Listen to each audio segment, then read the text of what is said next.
January the 11th, Genesis 24:52 through 26:16. At this reply, Abraham's servant fell to his knees before Jehovah. Then he brought out jewels set in solid gold and silver for Rebekah, and lovely clothing, and he gave many valuable presents to her mother and brother. Then they had supper, and the servant and the men with him stayed there overnight. But early the next morning he said, "Send me back to my master." But we want Rebecca here at least another 10 days or so. Then she can go. Don't hinder my return. The Lord has made my mission successful, and I want to report back to my master. Well, we'll call the girl and ask her what she thinks. So they called Rebekah. Are you willing to go with this man? Yes, I will go. So they told her goodbye, sending along the woman who had been her childhood nurse, and blessed her with this blessing as they parted. Our sister, may you become the mother of many millions. May your descendants overcome all your enemies. So Rebekah and her servant girls mounted the camels and went with him. Meanwhile, Isaac, whose home was in the Negeb, had returned to Beer Lahairoi. One evening, as he was taking a walk out in the fields, meditating, he looked up and saw the camels coming.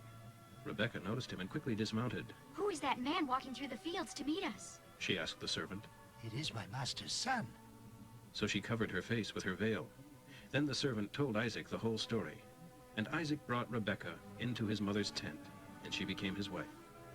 He loved her very much, and she was a special comfort to him after the loss of his mother.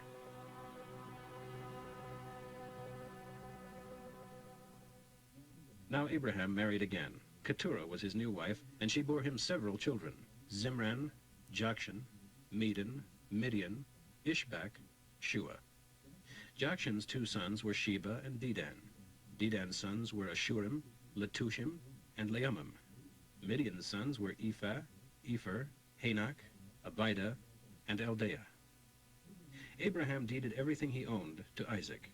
However, he gave gifts to the sons of his concubines and sent them off into the east, away from Isaac. Then Abraham died at the ripe old age of 175.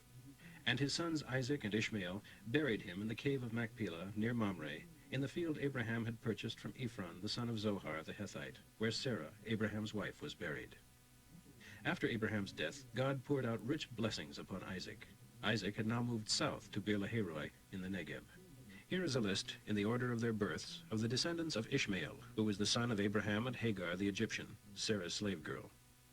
Nebaioth, Kedar, Abdiel, Mibsam, Mishma, Duma, Massa, Hadad, Tema, Jetur, Naphish, Kedemah. These 12 sons of his became the founders of 12 tribes that bore their names. Ishmael finally died at the age of 137 and joined his ancestors. These descendants of Ishmael were scattered across the country, from Havilah to Shur, which is a little way to the northeast of the Egyptian border in the direction of Assyria, and they were constantly at war with one another. This is the story of Isaac's children. Isaac was 40 years old when he married Rebekah, the daughter of Bethuel the Aramean from Padan Aram, sister of Laban. Isaac pleaded with Jehovah to give Rebekah a child, for even after many years of marriage, she had no children. Then at last she became pregnant, and it seemed as though children were fighting each other inside her.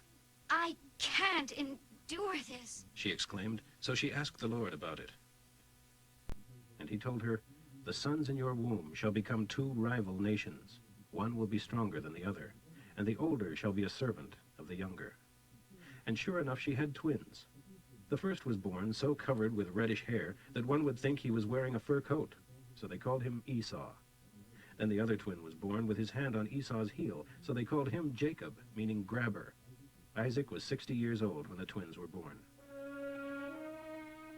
As the boys grew, Esau became a skillful hunter, while Jacob was a quiet sort who liked to stay at home.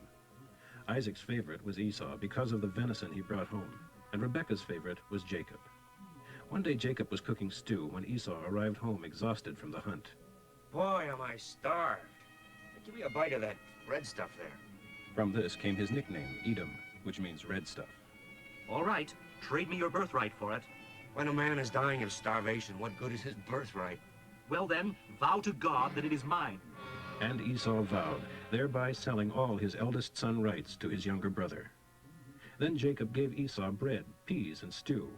So he ate and drank and went on about his business, indifferent to the loss of the rights he had thrown away. Now a severe famine overshadowed the land, as had happened before in Abraham's time. And so Isaac moved to the city of Gerar, where Abimelech, king of the Philistines, lived. Jehovah appeared to him there and told him, "Don't go to Egypt. Do as I say and stay here in this land. If you do, I will be with you and bless you, and I will give all this land to you and to your descendants, just as I promised Abraham your father. And I will cause your descendants to become as numerous as the stars. And I will give them all of these lands, and they shall be a blessing to all the nations of the earth. I will do this because Abraham obeyed my commandments and laws." So Isaac stayed in Gerar. And when the men there asked him about Rebekah, he said, "She is my sister." For he feared for his life if he told them she was his wife. He was afraid they would kill him to get her, for she was very attractive. But some time later, King Abimelech, king of the Philistines, looked out of a window and saw Isaac petting with Rebekah.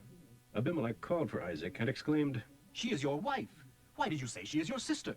"Because I was afraid I would be murdered. I thought someone would kill me to get her from me." "How could you treat us this way? Someone might carelessly have raped her and we would be doomed." Then Abimelech made a public proclamation. "Anyone harming this man or his wife shall die." That year, Isaac's crops were tremendous, 100 times the grain he sowed, for Jehovah blessed him. He was soon a man of great wealth and became richer and richer. He had large flocks of sheep and goats, great herds of cattle, and many servants. And the Philistines became jealous of him. So they filled up his wells with earth, all those dug by the servants of his father Abraham. And King Abimelech asked Isaac to leave the country. "Go somewhere else, for you have become too rich and powerful for us." Matthew 8:18 through 34. When Jesus noticed how large the crowd was growing, he instructed his disciples to get ready to cross to the other side of the lake. Just then one of the Jewish religious teachers said to him, "Teacher, I will follow you no matter where you go." But Jesus said, "Foxes have dens and birds have nests, but I, the Son of Mankind, have no home of my own, no place to lay my head." Another of his followers said, "Sir, let me first go and bury my father." But Jesus told him, "Follow me now. Let those who are spiritually dead care for their own dead." And he got into a boat and started across the lake with his disciples. Suddenly, a terrible storm came up, with waves higher than the boat, but Jesus was asleep. The disciples went to him and wakened him, shouting, "Lord, save us! We're sinking!" But Jesus answered, "O you men of little faith, why are you so frightened?" Then he stood up and rebuked the wind and waves, and the storm subsided, and all was calm.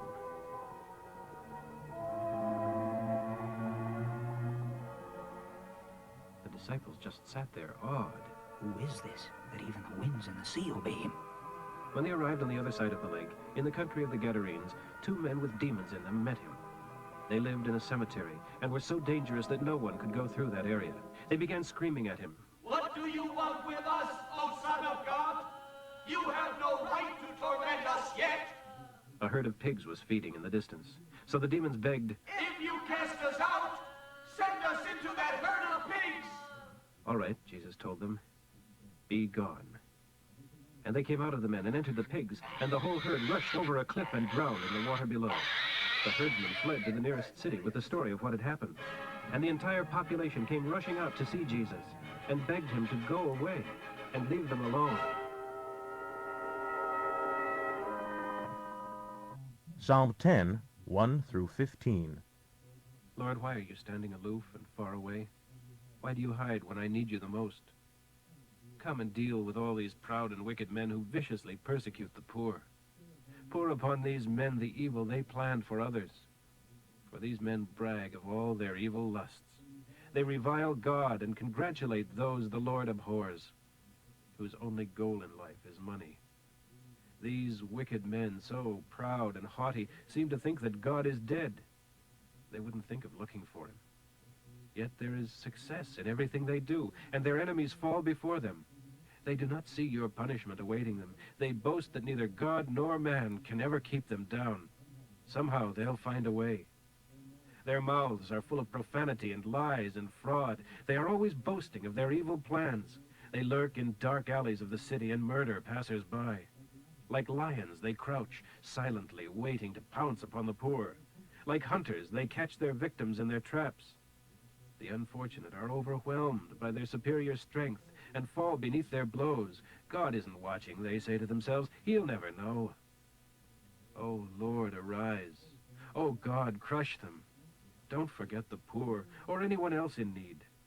Why do you let the wicked get away with this contempt for God? For they think that God will never call them to account. Lord, you see what they are doing. You have noted each evil act. You know what trouble and grief they have caused. Now punish them. O Lord, the poor man trusts himself to you.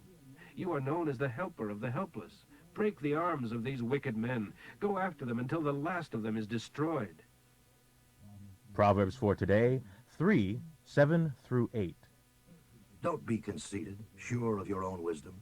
Instead, trust and reverence the Lord and turn your back on evil. When you do that, then you will be given renewed health and vitality.